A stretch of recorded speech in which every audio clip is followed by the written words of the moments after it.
আজ আমি রান্না করব আমার বরের সবথেকে পছন্দের খাবার। হ্যাঁ, আমার শ্বশুরমশাইও খেতে ভালোবাসে, আমার ছেলেরও ফেভারিট। আমি শুধু একটু কম পছন্দ করি খাবারটা, কিন্তু মোটামুটি ভালোই লাগে খেতে। খুব যে ফেভারিট সেটা নয়। হ্যাঁ, কি রান্না করছি বলো তো? আমি আজকে রান্না করছি শীতকালের সবজি, মানে ফুলকপি আর মটরশুঁটি দিয়ে গোবিন্দভোগ চালের খিচুড়ি, আর তার সঙ্গে থাকবে একটা ঘ্যাট টাইপের তরকারি বা লাবড়া বলতে পারো, সব রকমের সবজি দিয়ে।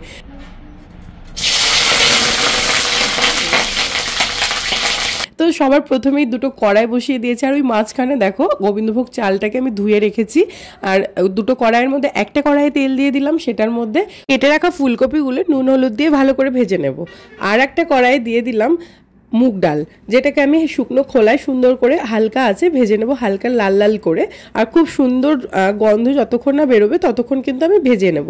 আর এইদিকে ফুলকপিটার মধ্যে নুন হলুদ পরিমাণ মতন দিয়ে দিচ্ছি। নুন হলুদ দিয়ে ভাজলে ফুলকপির টেস্টটা ঠিকঠাক থাকে, তো সেই জন্য ফুলকপিটা মাঝারি আছে ভালো করে ভেজে নিতে হবে, নাহলে ফুলকপির তো একটা কাঁচা গ্যাস থাকে। আর ফুলকপির সিজনে দেখবে ফুলকপি খেতে একদম ভালো লাগে না, যখন ফুলকপি নতুন নতুন উঠছে। বিশেষ করে আমার তো দুর্গাপুজোর টাইমটাতে ফুলকপি খেতে যে কি ভালো লাগে, যখন 100 টাকা পিস থাকে বা 100 টাকা জোড়া থাকে, তখন ছোট ছোট ফুলকপিগুলো থাকে, হয়তো 4টে ফুলকপি আনলেও একটা তরকারি হয় না।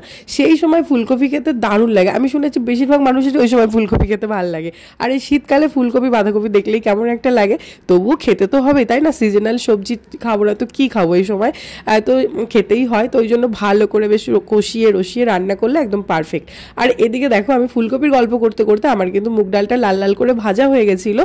তো ওটাকে আমি খুব ভালো করে জল দিয়ে ধুয়ে নিলাম, কারণ ডালে প্রচুর নোংরা থাকে। আর ডালটা আমি আগে থেকে ধুয়ে দিলে সে ভেজা ভেজা ভাব থাকে, ভাজতে প্রচুর সময় লাগে, আর আমার মনে হয় সেই টেস্টটা আসে না, ওই শুকনো খোলায় ভাজার টেস্ট। অনেক আগে মানে ভালো করে ধুয়ে রোদে শুকিয়ে রাখলে সেটা আলাদা কথা, কিন্তু যেহেতু ওরকম মানে করা হয় না, ওটাও একটা খাটনির ব্যাপার থাকে।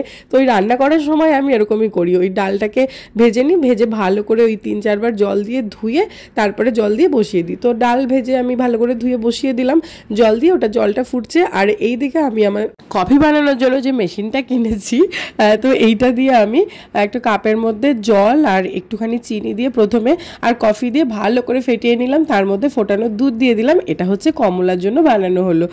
দেখতে কিন্তু ক্যাপুচিনো কফির মতোই হয়, আর খেতেও ওরকমই টেস্ট হয়। তো যাই হোক, কফি যত ফেটানো হয় ততই ভালো হয়। তো এই মেশিনটা আমার খুব কাজে লাগে, প্রত্যেক দিন এই মেশিনটা দিয়ে আমি কফি বানাই আর সবাই মিলে খাই।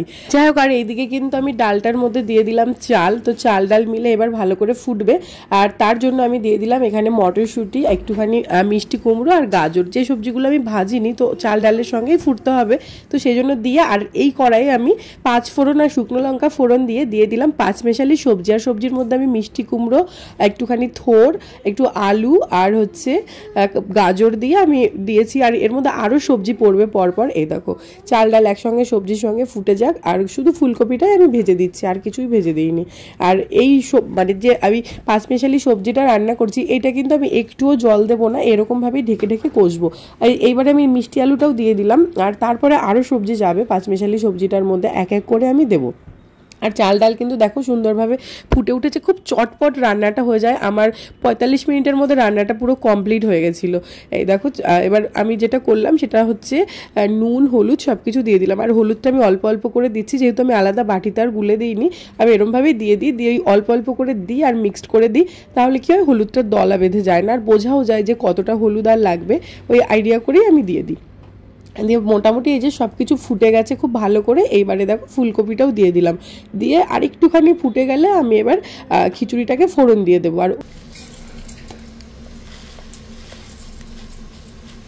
আর এইদিকে আমি খিচুড়ি আর ঘ্যাট দুটো সবজির জন্যই একটা মশলা রেডি করছি, সেটা হচ্ছে একটু কাঁচা লঙ্কা নিয়েছি, তার সঙ্গে আদা আর জিরে আর ধনে নিয়েছি, নিয়ে এটাকে আমি ভালো করে মিক্সিতে পেস্ট করে নেবো। দেখো খিচুড়ি কিন্তু আমার দেখে মনে হচ্ছে একদমই রেডি হয়ে গেছে, তাই না? আর হ্যাঁ, খিচুড়িতে এবারে শুধু ফোড়ন দেওয়াটাই বাকি রয়েছে, আমার মশলাটাও পেস্ট হয়ে গেছে। এইবারে আমি খিচুড়িটাকে ফোড়ন দেবো। আর আমার মাথায় আসলো খিচুড়ি ফোড়ন দেওয়ার জন্য আমি আর একটা কড়াই বা আর একটা ফ্রাইং প্যান ট্যান কিছু কেন এঁটো করবো, তার থেকে বাবা এই যে সবজিটা তো সবাই ভাজা ভাজা হচ্ছিল, আমি সবজিটা ঢেলে নিই, ঢেলে এই কড়াইয়ে ফোড়নটা দিয়ে দিই, তারপরে আবার সবজিটা কড়াইয়ের মধ্যে ঢেলে দিয়ে কষতে থাকবো।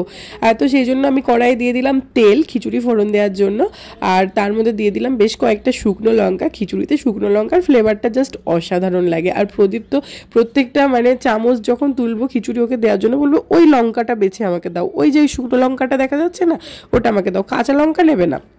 এত ভালোবাসে খিচুড়ি ডাল এসবের মধ্যে শুকনো লঙ্কা দেখলেই মানে ওর যেন মনে হয় খিদেটা অনেক বেশি বেড়ে যায়। ভীষণই ভালোবাসে শুকনো লঙ্কা ডোলে যে কোনো খাবার খেতে, যদিও সেটা খুবই বাজে পেটের জন্য, কিন্তু ও খেতে ভালোবাসে।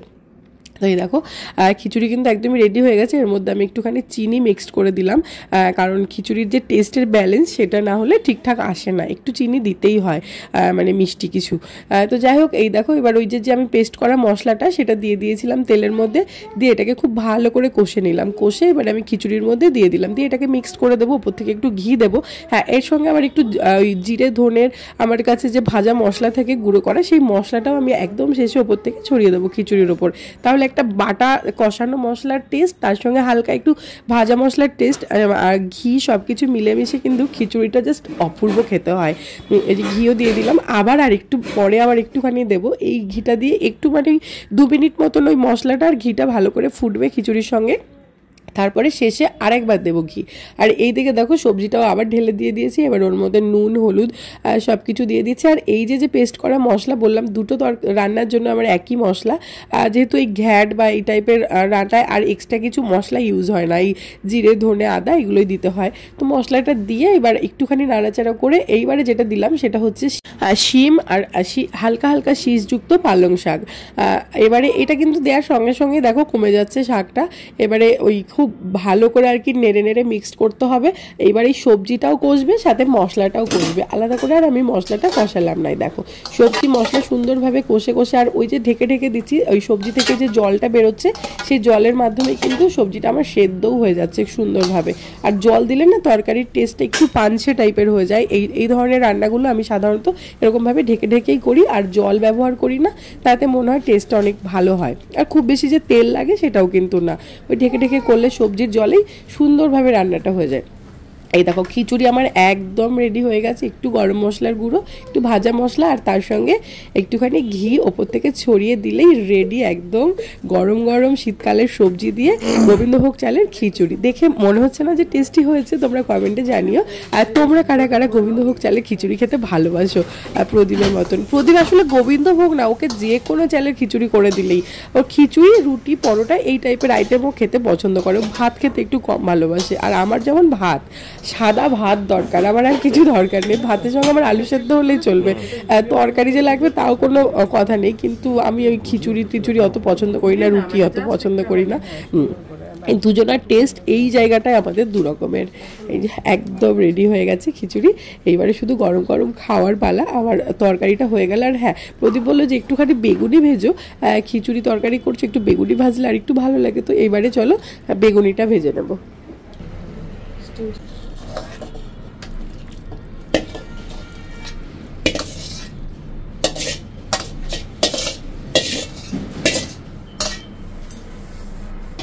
আর এইদিকে বেগুনির জন্য দেখো বেসনটা আমি রেডি করে নিচ্ছি একদম ছোট ছোট করে।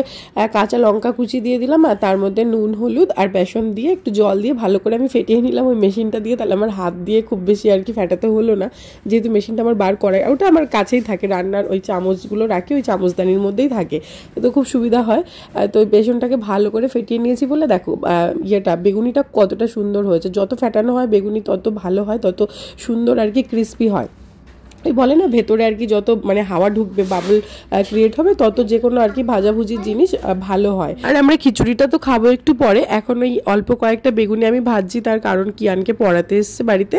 তো ওই ম্যামকে আমি দুটো বেগুনি আর একটু কফি বানিয়ে দেবো বলে এই দুটো ভেজে নিলাম, ভেজে আর কি ম্যামের জন্য আগে তুলে নিলাম। আর এই যে দেখো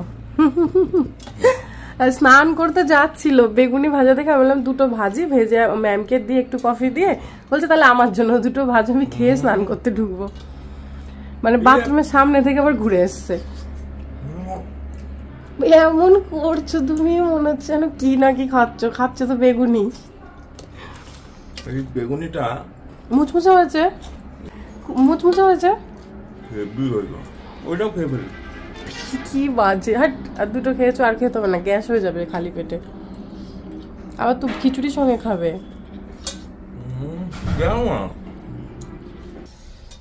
ঠিক আছে তো, 3টে বেগুনি এক্সট্রা ভাজা ছিল। যদি কিয়ান চায়, এখন তো আর ভাজছি না, ম্যামকে দেবো দেখে, যদি ও আবার চায় খেতে হবে না। বেগুনিটা আজকে বেঁচে গেল প্রাণে। না না, এবার ম্যামকে দেখে যদি বলে আমিও খাবো, তখন ওকে তো একটা দিতে হবে। এখন তো আর ভাজছি না, আমি গ্যাস অফ করে দিয়েছি। আবার একবারে মানে ভাত বলছি, একবারে খিচুড়ি খাওয়ার সময় ভাজবো। একবারে চলে এসেছি খাবার টেবিলে, দেখো বাকি বেগুনিগুলো ভেজে নিয়ে। আর খিচুড়িটা সবার প্রথমে আমি আমার ছেলের জন্য বেড়ে নিচ্ছি, আর তারপরে এক এক করে সবার জন্য বেড়ে নেব, বেড়ে সবাই মিলে একসঙ্গে বসেই খেয়ে নেব। আর আমার ছেলে এইসব বেগুনি টেগুনি খেতে এত ভালোবাসে, 3টে-4টে বেগুনি খাওয়া হয়ে গেছে, তারপরেও খিচুড়ি খেতে বসে শুধু বেগুনি খাবে, শুধু বেগুনি খাবে। শেষে বকা ঝকা খেয়ে খিচুড়িটা খেয়েছে। আর সবাই মিলে চলো একসঙ্গে খেয়ে নিই। আর এই যে বদমাইশিটা দেখো। আর ভিডিওটা এখানে শেষ করছি, টাটা।